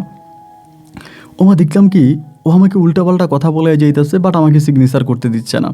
মানে ওই সিগনেচার করে না, দলিলে সিগনেচার করে না, কিন্তু এরকম করে সানাই বানাই গাইতে আছে। আর ওর বাবা তখন পুরোপুরিভাবে প্রায় আপনার 70% পাগল হয়ে গেছে। মানে ওর বাবা তখন 70% পাগল, মানসিকভাবে পাগল হয়ে গেছে। রাস্তায় ঘুরে খাওয়া দাওয়া করে না, মানে কেমন যেন একটু অন্যরকম হয়ে গেছে, দোকানপাটও ওভাবে দেখে না। ওনার যে আরও 2টা মেয়ে আছে, ওই 2টা মেয়ের জীবনও তখন প্রায় নষ্টের পথে। তা আমি তখন ওরে বলি, তুমি সিগনেচার করো না, ও সিগনেচার করবে না। এভাবে 1 দিন 2 দিন 3 দিন 4 দিন কাটতেছে। তখন আমি একটা কবিরাজের আশ্রয় নিলাম। আমাদের এলাকাতে একটা কবিরাজ আছে, ওই কবিরাজটা খুব মানে ডেঞ্জারাস একটা কবিরাজ। আমি তখন সেই কবিরাজের কাছ থেকে পানি পড়া, তাবিজ পড়া, এইটা ওইটা আনতে শুরু করছি। এবং আমি চিন্তা করতেছি যে এগুলো যদি ওরে খাওয়াই তাহলে আমার জন্য পাগল হয়ে যাবে, আমি যা বলবো তাই শুনবে এবং ওর দলিলে সিগনেচার করবে। আমিও তখন কিন্তু আমার শ্বশুরের মতো সম্পত্তির লোভে পড়ে গেছিলাম। মানে আমার শ্বশুর যেরকম লোভী হয়েছে, আমিও সেরকম লোভী হয়েছি। এই লোভী হওয়ার পরে আমিও তখন তার সঙ্গে শুরু করলাম এই ধরনের দানাই ফানাই করার। এবং করে পরে আমি তখন এই হুজুরের কাছ থেকে পানি পড়া, তাবিজ পড়া এনে তাকে দেওয়া শুরু করছি। এইভাবে প্রায় 2 থেকে 2.5 থেকে 3 মাস পরে যেটা হলো, ও মানসিকভাবে তখন আস্তে আস্তে করে পাগল হয়ে যাচ্ছে। সিগনেচার কিন্তু কোথাও করতেছে না, আমি ওর সিগনেচার করতে বললে কোথাও সিগনেচার করে না। এবং সিগনেচার না করে ও মানসিকভাবে তখন আস্তে আস্তে করে একেবারে বিকারগ্রস্ত হয়ে গেছে, মানে পাগল হয়ে গেছে সম্পূর্ণভাবে। তখন পাগল, মানে খায় না দায় না, নিজের চুল নিজে টানে, নিজের শরীর নিজে কামড়ায়, যারা দেখে তারা গালাগালি করে দৌড়ে যায় মারার জন্য। মানে একটা পাগলের ভিতরে যা যা থাকে ওর মাঝে তখন আমি তাতাই দেখতেছি। তো যখন ও পাগল হয়ে গেল, ওর বাবাও তো তখন মোটামুটিভাবে পাগলই আছে, ও তখন পাগল হয়ে গেছে। ও তো পাগল হয়নি, আমি বানিয়ে ফেলেছি। তখন আমি চিন্তা করলাম যে হায় কী করা যায়, এখন আমি কী করবো? আমি তো ওর ইচ্ছে করে পাগল বানাই দিলাম, এখন তো পাগল হয়ে গেছে। তা আমার পারিবারিক অবস্থা তখন আস্তে আস্তে করে কিছুটা খারাপ হয়ে গেছে, কারণ আমার বাবার কাছে আমি যে টাকাগুলো দিছিলাম, আমার বাবা তখন তার বেশিরভাগ টাকাগুলোই আমার বড় ভাইকে দিয়ে দেয়। আর বড় ভাই তখন অনেকগুলো ব্যবসা একসঙ্গে মাইর খায়, পারিবারিক অবস্থা তখন খুব ডাউন হয়ে যায়। একটা সময় আমার মাথার মধ্যে একটা আইডিয়া আসছে, আমি যেহেতু রুজিনাকে বিয়ে করছি, তাহলে সম্পত্তির মালিক তো আমি। আমাদের যদি সন্তানাদি হয় তাহলে সেই সম্পত্তির মালিক সন্তানাদি হবে বা আমি হব। কিন্তু রুজিনার মা তো বৃদ্ধ হয়ে গেছে, তিনি যদি জানতে পারে যে রুজিনা তার হারিয়ে যাওয়া মেয়ে, তাহলে তো তিনি আমাকে অনেক আদর করবে, অনেক ভালোবাসবে। এবং আমি যতটুকু জানি তার মা কিন্তু মোটামুটি এখন অনেকটা সুস্থ আছে, অনেকটা ভালো আছে। তো তখন আমি চিন্তা করলাম আমি তার মায়ের সঙ্গে কথা বলবো এবং তার মাকে আমি পুরো ঘটনাটা জানাবো যে আপনার যে মেয়ে হারিয়ে গেছে, আপনার বাসার যে কাজের মহিলা আছে আমিনা আপনার মেয়েটারে নিয়ে গেছে এবং মেয়েটা এখন আমার কাছে আছে, আমি তাকে বিয়ে করছি, আমরা সংসার করতেছি, সে এখন পাগল। কারণ আমি তো ওর কোনো চিকিৎসা করতে পারতেছি না, ওকে ভালো করতে পারতেছি না, ওর সম্পত্তি কী। তখন আমি এই চিন্তা ভাবনা করে একদিন ওই ঠিকানা অনুযায়ী সেই বাসায় গেছি। এটা আমার জন্য এক অন্যরকম অভিজ্ঞতা ছিল ভাই। সেই বাসায় যাওয়ার পরে প্রথমত দারোয়ানের সঙ্গে কথাবার্তা বলে ম্যাডামের সঙ্গে কথা বলার জন্য চেষ্টা করি। ম্যাডামের নাম ছিল হনুফা বিবি। তো হনুফা বিবি যে ম্যাডাম ছিলেন, উনি কিন্তু মধ্যখানে একটু সমস্যা ছিল, ওনার শারীরিক সমস্যা, বাট উনি এখন ভালো আছে, মানে মোটামুটি ভালো আছে। পরে আমি ওনার সাথে দেখা করার জন্য ওনার মানে মানে যে বাসায় থাকে সে বাসায় মধ্যে ওখানে গেছি বিল্ডিংয়ে। যাওয়ার পরে উনি তো আমাকে চিনে না। পরে আমি সালাম দিয়েছি, সালাম দেওয়ার পরে আমি বললাম যে আন্টি কিছু মনে করবেন না, আপনাকে একটা কথা জিজ্ঞেস করে, মানে আমার সঙ্গে তখন ওনাদের বাসার সিকিউরিটিও ছিল, দারোয়ানও ছিল, আপনার কি কোনো ছোট বয়সী মেয়ে ছিল যে হারায় গেছে? উনি বলে না তো, আমার তো ছোটো কোনো মেয়ে ছিল না, আমার একটা মেয়ে ছিল, বাট সে তো মারা গেছে। আমি বললাম আপনার মেয়েটার নাম কি ছিল? বলে রুজিনা আক্তার। কত বছর বয়সে মারা গেছে? বলে তো প্রায় 3-4 বছর বয়সে মারা গেছে। আমি বললাম আপনার মেয়েটা মারা যায় নাই, আপনার মেয়েটা বেঁচে আছে। ও তখন একটা হাসি দিয়ে বলে কি বলো, আমার মেয়েটা বেঁচে আছে? আমরা তো আমি মেয়েটারে নিজের হাতে কবর দিলাম, নিজের হাতে মাটি দিলাম, এখনও আমি মাঝে মাঝে আমার মেয়ের কবরে যাই, এখানেই তো ঢাকাতেই তো আমরা মেয়েকে আমি মাটি দিছি। আমি তখন বললাম আপনার মেয়েটা মনে হয় বেঁচে আছে, আপনার মেয়েটাকে আমি বিয়ে করেছি, ও আমার সঙ্গে সংসার করতেছে। বলে না, আমার মেয়েটা তো মারা গেছে, কীভাবে আমার মেয়ে বেঁচে থাকবে? আমরা নিজে দাফন করলাম, আমার মেয়েটাকে মাটি দিলাম। আমার হাজব্যান্ড মারা যাওয়ার বেশ কয়েকটা মাস পরে আমার মেয়েটা মারা যায়। প্রথমে আমার হাজব্যান্ড মারা যায়, এরপর আমার মেয়েটা মারা যায়। আমি বললাম হ্যাঁ হ্যাঁ, প্রথমে আপনার হাজব্যান্ড মারা যায়, এরপর আপনার মেয়েটা মারা যায়, এটা ঠিক আছে, কিন্তু আপনার হাজব্যান্ড মারা যাওয়ার পরে যে আপনার মেয়েটা মারা যায়, মেয়েটা মারা যায় না, মেয়েটা মানে বাড়ি থেকে আপনাদের বাসায় যে কাজের মহিলা আছে আমেনা নিয়ে যায়। ওই দোকান আমারে বলতেছে তুমি আমিনারেও চিনো?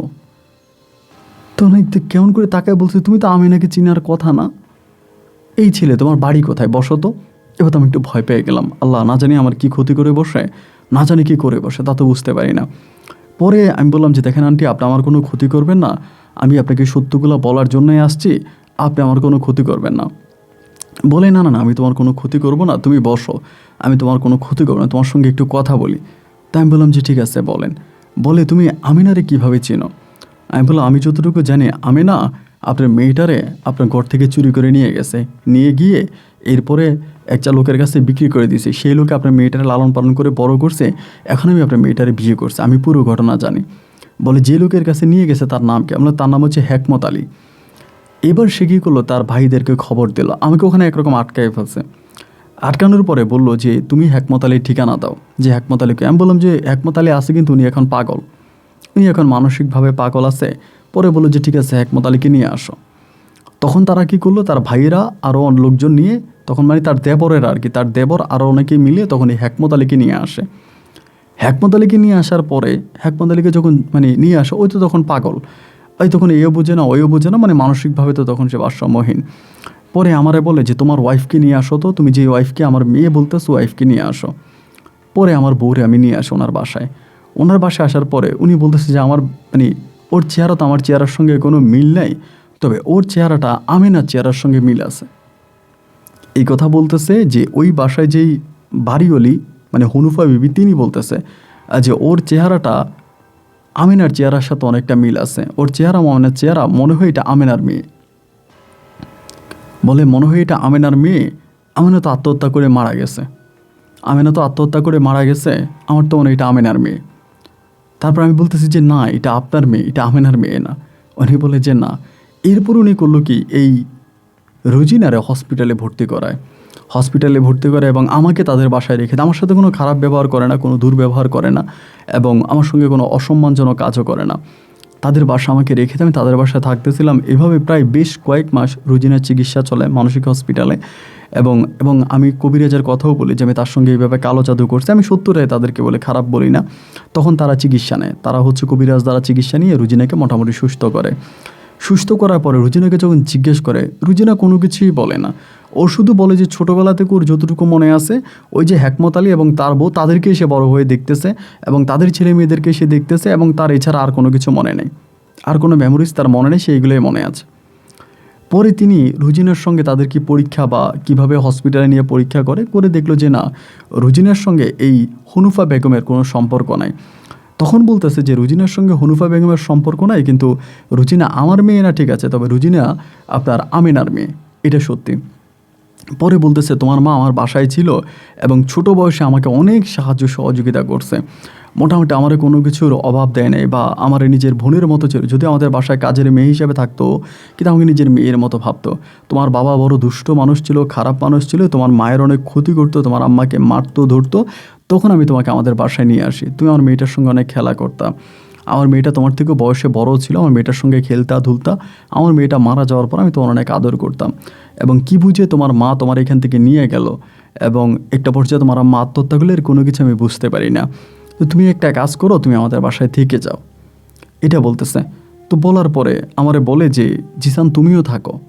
তা আমি বললাম যে আসলে আমার ভিতর তখন আর কেমন জানি কে লাগতেছে, পরে আমার তাকে ভাল লাগতেছিল না আর কি, যে না এটা এমন সেমন।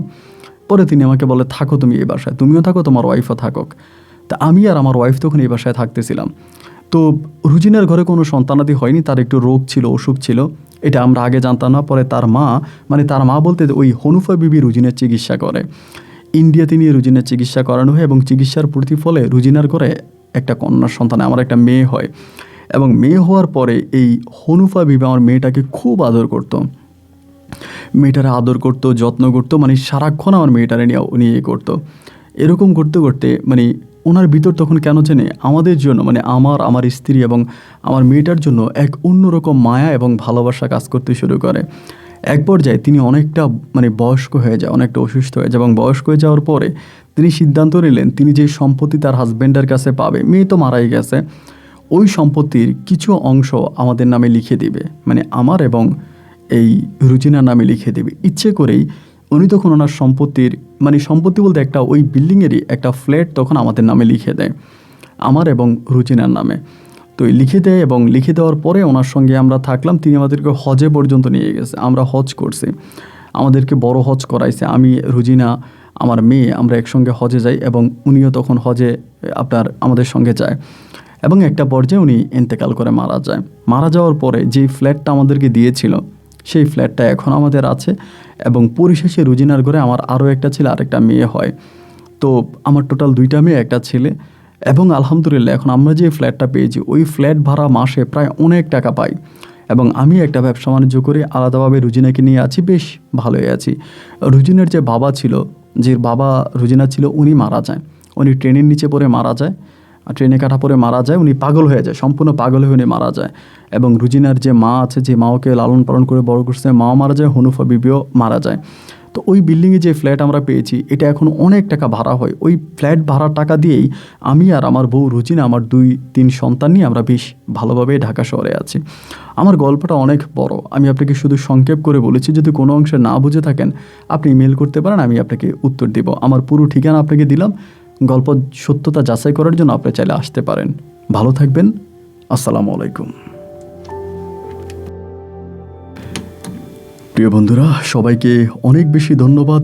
দীর্ঘ প্রায় 1 ঘন্টারও বেশি সময় ধরে আপনারা আমার সঙ্গে আছেন। আমার কাছে এই গল্পটা বেশ অবাক লেগেছে। আমি যখন গল্পটা প্রথমে পেয়েছিলাম আমার কাছে কেমন জানি মনে হচ্ছিল যে আমি এটা আসলে প্রথমে পড়ার পরে বুঝতে পারতেছিলাম না, এটার সঙ্গে ওইটার সঙ্গে ওইটার কোনো মিল পাচ্ছিলাম না। আমি প্রায় অনেকক্ষণ ধরে জিসান সাহেবের সঙ্গে কথা বলি এবং ওনার সঙ্গে কথাবার্তা বলে বহু কষ্টের পর আমি এটা সামারি করে সাজাই। তারপরে এই গল্পের মাঝে অনেক ধরনের আপনার খুঁটিনাটি অনেক বিষয় না বোঝার মতো আছে। যদি আপনারা না বুঝে থাকেন কমেন্ট করবেন, আমি যথাযথ চেষ্টা করবো আপনাদেরকে উত্তর দেওয়ার জন্য। এই গল্পের মাঝে আমি শুধু আপনাদেরকে একটা জিনিসে বারবার বলি, আমি আমার প্রতিটা গল্পের মাঝে একটা মেসেজ দিতে চাই। দেখেন, এই গল্পের মাঝে হেকমত আলী বলে যে লোকটা ছিলেন, সে প্রচণ্ড রকমের লোভী ছিলেন এবং লোভ তাকে কতটা নিচে নামিয়েছে, এই লোভ করতে গিয়ে তিনি এক সময় পাগল হয়ে যায়। পাগল হয়ে সবশেষ তিনি ট্রেনের নিচে কাটা পড়ে মারা যায়। লোভ জিসানের মাঝেও কাজ করে, তবে লোভের থেকেও জিসানের মাঝে মনুষ্যত্বটা বেশি ছিল। তাই তো সে সত্যতা যাচাইয়ের জন্য এই হনুফা বিবির কাছে যায়। আর হনুফা বিবির কাছে যাওয়ার পরেই এই জিসান সম্পূর্ণ ঘটনা হনুফা বিবিকে বলে এবং সবশেষ জিসান আজকে অন্তত হাঁস না পাক একটা ডিম হলেও পাইছে এবং সেটা বেচে কিনে বা সেটা নিয়ে সে এখন বেশ ভালো আছে।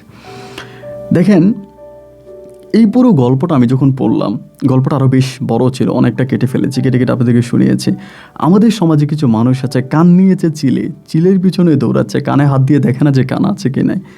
হেকমত আলী জানে যে এই রুজিনার নামে ঢাকাতে একটা বাড়ি আছে, আদৌ সেই বাড়ি আছে কি না, আদৌ সেটা রুজিনার কি না সেটা যাচাই বাছাই না করে রুজিনাকে দীর্ঘ অনেকগুলো বৎসর সেই ছোটবেলা থেকে একদম যুবতী বানাই ফেলছে শুধু লোভে পড়ে যে মেয়ের নামে সম্পদ আছে, যেভাবে হোক সম্পদগুলো নেওয়া যাবে। এবং কত বড় খারাপ কাজ করেছে, মেয়েকে মেরে ফেলে সে ঝুলাই দিতে চাইছিল আত্মহত্যা বলে সাজাতে।